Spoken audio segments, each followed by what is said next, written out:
सरकारले 2 महिना अघि प्रतिस्थापन विधेयक मार्फत उद्योगमा गरिने लगानीको स्रोत नखुले पनि वैधता दिने व्यवस्था गर्यो।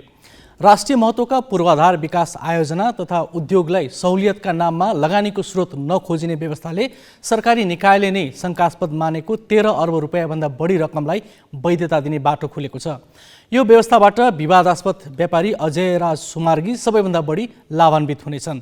स्रोत खुलाउन नसकेका कारण सुमार्गीको 4.5 अर्ब रुपैयाँभन्दा बढी रकम राष्ट्र ब्याङ्कले रोक्का राखेको अवस्थामा सरकारले अवैध आर्जनलाई लगानी गर्न दिने कानुनी व्यवस्था गरेपछि यसमा आर्थिक चलखेलको आशंका बढेको छ। विवादास्पद व्यापारी अजयराज सुमार्गीले नेपाल स्याटेलाइटका नाममा टेलिकम लगायत विभिन्न क्षेत्रमा लगानी गरेका छन्। लगानी रकम उनले कर छलीका लागि सहज मानिने देशबाट ल्याएका छन्। स्रोत खुलाउन नसक्दा उनले राजनीतिक नेताको साथ लिँदै आएका छन्। उनी नेकपा माओवादी केन्द्रका अध्यक्ष पुष्पकमल दाहाल निकट मानिन्छन्। दाहालसँगको सम्बन्धकै कारण उनले 7 अर्ब रुपैयाँभन्दा बढी त्यस्तै स्रोत नखुलेको रकम फुकुवा गरिसकेका छन्। उनले मुक्तिश्री सिमेन्ट उद्योगमा लगानीका लागि भित्रिआएको 4.5 अर्ब रुपैयाँ भने राष्ट्र बैङ्कले अझै रोक्का राखिरहेको छ। त्यसपछि सुमार्गी अदालत पुगे, तर सर्वोच्चले पनि सुमार्गीलाई साथ दिएन। प्रतिस्थापन विधेयक मार्फत सरकारले 300 भन्दा बढी नेपालीलाई रोजगारी दिने गरी सिमेन्ट, स्टिल लगायत उद्योग र पूर्वाधारका आयोजनामा 2080 चैतसम्म गर्ने लगानीको स्रोत नखोज्ने भनेपछि यो व्यवस्था खास गरी सुमार्गीकै लागि गरिएको देखिन्छ। यो व्यवस्था गर्ने अर्थमन्त्री जनार्दन शर्मा सुमार्गीको भलो चिताउने दाहाल निकट नेता हुन्। आय स्रोत नखोजिने व्यवस्था लगानीको दृष्टिकोणबाट सकारात्मक देखिए पनि यसले अन्तर्राष्ट्रिय क्षेत्रमा सकारात्मक सन्देश जाँदैन। केही गरी हामी कालो सूचीमा पर्यौँ भने वैदेशिक लगानीलाई त्यसले असर गर्छ। अब अहिले भनौँ न, नेपाल राष्ट्र ब्याङ्कले ब्याङ्कहरूलाई विदेशबाट ऋण ल्याऊ तरलता पुगेन भनेर 76 साल 75 सालदेखि दिएको, त्यो पनि उनीहरूले नदिन सक्छन्। र हामीले आयात गर्दाखेरि जुन प्रतिपत्र खोल्नुपर्छ, एलसी लेटर अफ क्रेडिट, त्यसलाई अनर नगर्न पनि सक्छन्। उद्योग विभागका अनुसार देशभित्र अहिले विदेशबाट भित्र्याइएको स्रोत नखुलेको 13 अर्ब रुपैयाँभन्दा बढी रकम छ। उद्योग मन्त्रीले अध्यक्षता गर्ने उद्योग तथा लगानी प्रवर्धन बोर्डले 2 वर्ष अघि लेखाङ्कन नगरिएका वैदेशिक लगानी पत्ता लगाउन तत्कालीन सहसचिव दिनेश भट्टराईको संयोजकत्वमा समिति गठन गरेको थियो। त्यो समितिले लेखाङ्कनका लागि आवेदन माग्दा 28 कम्पनीले 13 अर्ब 5 करोड 69 लाख 79 हजार रुपैयाँ बराबरको वैदेशिक लगानी लेखाङ्कनका लागि निवेदन दिए। त्यो मध्ये 11 अर्ब 82 करोड रुपैयाँ बराबरको विदेशी लगानी लेखाङ्कनका लागि सुमार्गीले निवेदन दिएका हुन्। महालेखा परीक्षकको 57औं प्रतिवेदनले सुमार्गीको नेपाल स्याटेलाइट कम्पनीमा लगानीको स्रोत छानबिन गर्न सुझाव दिएको थियो भने सम्पत्ति शुद्धिकरण अनुसन्धान विभागले सुमार्गीका कम्पनीमा गरिएको लगानीको स्रोत नखुलेको निष्कर्ष निकालेको थियो। Hoopoe land park, Chitwan medical college, Kailashnath Mahadev cable car, सेवा निर्माण, सेन्नङ हर्बल लगायत 26 कम्पनीमा गरिएको विदेशी लगानीको पनि स्रोत खुलेको देखिँदैन।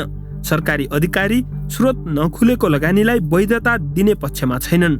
हामीले लगानीको स्रोत नखुल्ने गरी कुनै उद्योगहरू अहिले दर्ता पनि गरेका छैनौँ, त्यसलाई चाहिँ स्केल अप पनि गरेका छैनौँ। त्यो भएर लगानीको स्रोत चाहिँ खुल्नुपर्छ र लगानीको स्रोत नखुलेको इन्भेस्टमेन्टलाई चाहिँ स्वीकृत गर्न सकिन्न भन्ने नै विभागको आधिकारिक धारणा हो। विदेशी जुन चाहिँ स्रोत देखाउनु पर्ने नदेखाउनु पर्ने विषयको चाहिँ नै एजेन्सी त हामी होइनौँ त्यस विषयमा, तर स्रोत उसले प्रोजेक्ट फाइनेन्सिङ गर्ने चाहिँ नि फाइनेन्सियल मोडालिटी के हो, कसले लगानी गर्छ भन्ने चाहिँ तपाईँको त्यहाँ प्रष्टसँग राख्नुपर्ने भएको हुनाले स्रोत खोजिँदैन भन्ने व्यवस्था चाहिँ व्यावहारिक रूपमा कार्यान्वयन हुन चाहिँ मलाई चाहिँ नि अलिकति अप्ठ्यारो जस्तो लाग्छ। लगानीको स्रोत नखोज्ने विवादास्पद व्यवस्थाको राजनीतिक तहमा खासै विरोध भएको छैन। पूर्व प्रधानमन्त्री बाबुराम भट्टराईले त सामाजिक सञ्जाल मार्फत कालो धन लगानी गरेर रोजगारी सिर्जना गर्नुपर्ने वकालत नै गरे। यसले अवैध आर्जन गर्नेहरूलाई राजनीतिक तहबाटै संरक्षण रहेको सन्देश गएको छ। पवन तिमिल सिन्हा, ग्यालेक्सी फोके, काठमाडौँ। सरकारले वैदेशिक लगानी भित्र्याउन कानुन संशोधन गर्यो। उद्योग दर्ताका लागि धेरैतिर धाउनुपर्ने झन्झट अन्त्यका लागि एकल बिन्दु सेवा केन्द्र सञ्चालनमा ल्यायो। तर विदेशी लगानीकर्ता विश्वस्त हुन सकेका छैनन्। वैध रूपमा भित्रिएको लगानी उत्साहजनक नरहेको सरकारी तथ्याङ्कले नै देखाउँछ। सरकारले 2075 चैतमा निकै महत्त्व दिएर लगानी सम्मेलन गर्यो। 2 दिने सम्मेलनमा 750 विदेशी सहभागी मात्र भएनन्, उनीहरूले 12 खर्बभन्दा बढी लगानीको प्रतिबद्धता जनाए। त्यसको ठिक 2 वर्ष अघि पनि सरकारले लगानी सम्मेलन गरेको थियो। त्यतिखेर 14 खर्ब लगानीको प्रतिबद्धता आएको थियो। प्रतिबद्धता ठुलो आए पनि लगानी भने निकै न्यून भित्रिएको छ। सम्मेलनपछि लगानी घटेको राष्ट्र बैंकको तथ्याङ्क छ। लगानी सम्मेलन गरेको आर्थिक वर्ष 2075-76 मा 36 अर्ब 41 करोड रुपैयाँ भित्रिएको थियो। तर अर्को वर्ष विदेशी लगानी 11 अर्ब 44 करोड रुपैयाँमा खुम्चियो। सरकारले कानुन संशोधन गरेर प्रशासनिक झन्झट नहुने गरी लगानीको वातावरण तयार पारेको भने पनि विदेशी लगानीकर्ता आश्वस्त हुन नसकेको पछिल्लो 5 वर्षमा भित्रिएको वैदेशिक लगानीको तथ्याङ्कले स्पष्ट पार्छ।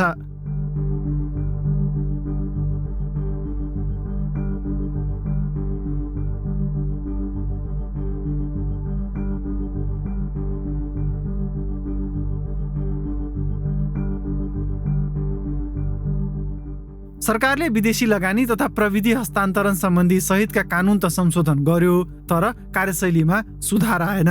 कर्मचारी संयन्त्रको सुस्तताले स्वदेशी लगानीकर्ता नै दिक्क छन्। अर्को कुरा, सरकार आयोजनाको प्राथमिकीकरण र आयोजना सञ्चालनका लागि आवश्यक पूर्वाधार बनाउन पनि चुकिरहेको छ। वैध रूपमा लगानी ल्याउने लगानीकर्ताले नपत्याए पनि सरकार कामभन्दा हल्ला बढी गर्ने भूमिकामा रमाइरहेको छ। क्यामेरामा सुशील बास्कोटाका साथ चिरञ्जीवी भट्टराई, ग्यालेक्सी फोके, काठमाडौँ। यसैबीच लगानीको स्रोत नखोजिने व्यवस्था ल्याउनुको नियत र यसका सम्भावित असर के हुन सक्छन् भनेर ग्यालेक्सी फोके संवाददाता पवन तिमिल सिन्हाले सम्पत्ति शुद्धिकरण अनुसन्धान विभागका पूर्व महानिर्देशक रूपनारायण भट्टराईसँग कुराकानी गरेका छन्। अर्थ मन्त्रालयले वित्तीय अनुशासन कायम गर्नको लागि सम्पत्ति शुद्धिकरणका इस्युहरूलाई जुन नेपालले प्रतिबद्धता कायम गरेको छ र त्यसमा चाहिँ नेपाल सरकारले ल्याएका कानुन, ऐन, नियम, नीति, सरकारले ल्याएका नीतिहरू कार्यान्वयन गर्ने बाटोमा चाहिँ उसको भूमिका एकदम प्रोएक्टिभ देखिनु पर्ने हो। अहिलेको सिचुएसन सरसर्ती हेर्दाखेरि त्यस्तो प्रोएक्टिभ भए जस्तो चाहिँ देखिँदैन, त्यो अवस्था छ।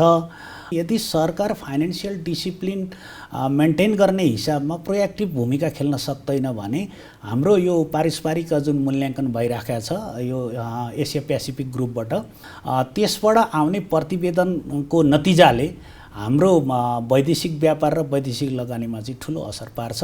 हामीले अझै सिरियसली यो विषयलाई चाहिँ प्रोएक्टिभ अगाडि लगाएर कार्यान्वयन गर्नुपर्ने अवस्था छ र अहिलेको सन्तोषजनक अवस्था देखिँदैन।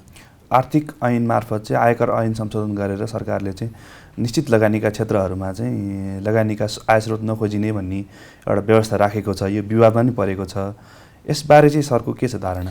सम्पत्ति शुद्धिकरणको इस्युले त्यसरी आएको सम्पत्तिको स्रोत नखोज्ने होइन। यदि त्यो क्राइमबाट जेनेरेट भएको रहेछ भने त्यो जुनसुकै बेला पनि इन्भेस्टिगेसन पाइन्छ। सरकारले यो पोलिसी ल्याएर त्यो रोकिँदैन। त्यो अहिले तत्काल त्यहाँ कहीँ लगानी गर्नको लागि सम्पत्तिको स्रोत नखुलेको डकुमेन्ट लिएर म लगानी गर्न दिन्छु भन्ने हुनसक्छ सरकारको। तर भोलि त्यो क्राइम बेस जेनेरेट भएको मनी रहेछ अथवा सम्पत्ति रहेछ भने त्यसलाई अनुसन्धानमा रोकिन्छ भन्ने यो नीतिले चाहिँ असर गर्दैन। यस्तो खालको व्यवस्थाले अवैध लगानी भित्रिने सम्भावना चाहिँ कतिको हुन्छ? हामीले त्यसरी सम्पत्तिको स्रोत नखोजिकन लगानी गर्ने दिने व्यवस्था गर्नु हुँदैन। यो कानुन हामी अन्तर्राष्ट्रिय प्रतिबद्धताको प्रतिकूल हुन्छ। यसले चाहिँ खास गरी के गर्छ भन्दाखेरि अब जुनसुकै ढङ्गले पैसा कमाए पनि लगानी गर्न सरकारले स्वतन्त्रता दिएको छ भन्ने हिसाबको जुन त्यस्तो व्यापार व्यवसाय पेसा गर्ने मान्छेलाई चाहिँ इन्करेज गर्छ। त्यो चाहिँ सम्पत्ति शुद्धिकरणको हिसाबले चाहिँ प्रतिकूल हो। त्यस्तो गर्नु राम्रो होइन, त्यस्तो गर्न दिनुहुँदैन कुनै पनि देशले। अन्तर्राष्ट्रिय संस्थाहरूले चाहिँ नेपाललाई कालो सूचीमा राख्ने जोखिम पनि छ भनिन्छ। यसमा चाहिँ हामीले यो व्यवस्था यदि कालो सूचीमा पर्यो भने यसले चाहिँ हाम्रो वैदेशिक व्यापार अनि यो विभिन्न लगानीको क्षेत्रहरू चाहिँ धराशायी हुने, समस्या पर्ने भन्ने खालको पनि चिन्ता गरिएको छ। यसमा सरको धारणा के छ? अनि हामी चाहिँ त्यो कालो सूचीमा पर्ने होइन, कालो सूचीमा पर्ने लो ग्रेडमा चाहिँ पर्छ। लो ग्रेडमा पर्नु भनेको के हुन्छ भन्दाखेरि चाहिँ लो ग्रेडमा पर्नुको अर्थ नेपालको वित्तीय अनुशासन 0 छ भनेको राम्रो छैन। यहाँ अपराधजन्य सम्पत्तिको बढी कारोबार हुन्छ। त्यसले गर्दाखेरि यहाँको जुन सम्पत्ति छ, पैसा छ, त्यो शुद्ध धन होइन, त्यो अपराधबाट सिर्जना भएको सम्पत्ति भएको हुनाले यो सम्पत्ति चाहिँ अन्तर्राष्ट्रिय समुदायमा इन्ट्री गर्न दिँदैन उसले। त्यो भनेको के हो भन्दाखेरि 2-3 वटा कुरामा असर पर्छ। एउटा चाहिँ मल्टिल्याटरल कम्पनीले पनि नेपालमा जोखिम असाध्यै हाई छ, गएको पैसा पुरै करप्सन हुन्छ र डाइभर्ट हुन्छ, त्यसैले लगानी गर्नु हुँदैन, त्यो अनुसारको पूर्वाधार निर्माणमा खर्च गर्न सकिँदैन भनेर त्यहाँ पनि ब्लक गरिदिन सक्छ। अर्को एफडिआई प्राइभेट सेक्टरबाट आउने जुन पैसा हो त्यो पैसा नै नेपालमा चाहिँ करप्सन हाई छ, यहाँको फाइनेन्सियल डिसिप्लिन राम्रो छैन भन्ने कुरो त्यो इन्डिकेटरले देखाइसकेपछि त्यस्ता लगानीकर्ता पनि यहाँ नआउने सम्भावना हुन्छ। अर्को विषय के हुनसक्छ भन्दाखेरि हामीले गर्ने वैदेशिक व्यापार जुन हो, वैदेशिक व्यापार गर्दा हामीले एलसी खोल्नुपर्छ, पैसा त यहाँबाट जान्छ र जुन देशले प्राप्त गर्छ त्यसले के सोच्छ भने नेपालको पैसा चाहिँ यो क्राइमबाट आएको हुनाले जुनसुकै बेला पनि इन्भेस्टिगेसन हुन सक्नाले नेपालसँग व्यापार नगर्ने भन्न पनि सक्छ। वैदेशिक ट्रेडहरू न्यूनीकरण हुँदै जान्छ, एफडिआई आउँदैन, जुन सहायताहरू नआउन सक्छ। यो भनेको हाम्रोमा फरेन करेन्सीहरू चाहिँ ल्याकिङ हुन्छ। रिभ्यालुएसन गर्दाखेरि कुन पोजिसनमा छौँ? अहिलेको टेन्टेटिभ हिसाबले हेर्दाखेरि के देखिन्छ भने हाम्रोमा हाई रिस्क भनेको करप्सन बेस मनी लन्ड्रिङ असाध्यै बढी हाई, दोस्रो ट्याक्स इभ्यासन केस, तेस्रो ब्याङ्किङ अफेन्स केस र फ्रड, यो 4 केसहरू चाहिँ असाध्यै बढी हाई रिस्कमा छ, रेड जोनभित्र परेको छ। यस्ता क्राइम पनि, यी क्षेत्रका क्राइम पनि अत्याधिक बढी छन् र त्यो क्राइमबाट जेनेरेट भएको सम्पत्ति पनि लन्ड्रिङ भएको छ भन्ने रिस्क देखिया छ। शङ्कास्पद लगानी गर्ने केही व्यक्तिहरू चाहिँ राजनीतिक पहुँचको आधारमा चाहिँ उन्मुक्ति पाइरहेको भन्ने पनि सुनिन्छ यता कता। यसमा चाहिँ सरको त भनाइ के छ? क्राइमको हाई रिस्क छुट्टै पाटो भयो। व्यक्तिमा जाने हो भने पोलिटिसियन, डिप्लोमेट्स र हाई लेभलको ब्युरोक्रेटहरू चाहिँ छानबिनको दायराभित्र त्यस्तो इन्फर्मेसन आयो भने राख्नुपर्छ र त्यसको प्रोफाइल चाहिँ राज्यले अपडेट गरेर राख्नुपर्छ, उसको फाइनेन्सियल स्ट्याटसको अपडेट भनेर भनेको छ। तपाईँले भनेको र यो मनी लन्ड्रिङकै प्रिन्सिपल हो भन्छौँ, त्यस्ता मान्छेहरू चाहिँ मनी लन्ड्रिङ गर्ने चाहिँ बढी सम्भावना बढी हुन्छ। त्यही भएर राज्यले के गर्नुपर्छ भन्दाखेरि, जस्तो एकछिनको लागि भन्नुहोस् न, के गर्नुपर्छ भन्दाखेरि राज्यले त्यो संरचना बनाउनुपर्छ, ब्युरोक्रेट्स, पोलिटिसियन, डिप्लोमेट्स अथवा हाई लेभलको अथोरिटीहरू जुन छ तिनीहरूको फाइनेन्सियल प्रोफाइलहरू चाहिँ अपडेट गरेर राखेको हुनुपर्छ। अब हाम्रोमा त्यो छैन, त्यही भएर हामीले छानबिन गर्न सकिरहेका छैनौँ।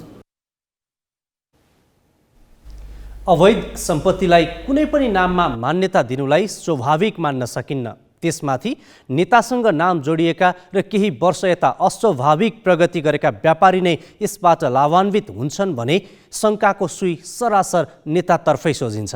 अनि ठुला भ्रष्टाचार र राजस्व चुहावटका छानबिन किन तुहिन्छन् भन्ने प्रश्नको थोर बहुत जवाब पनि यसले दिन्छ।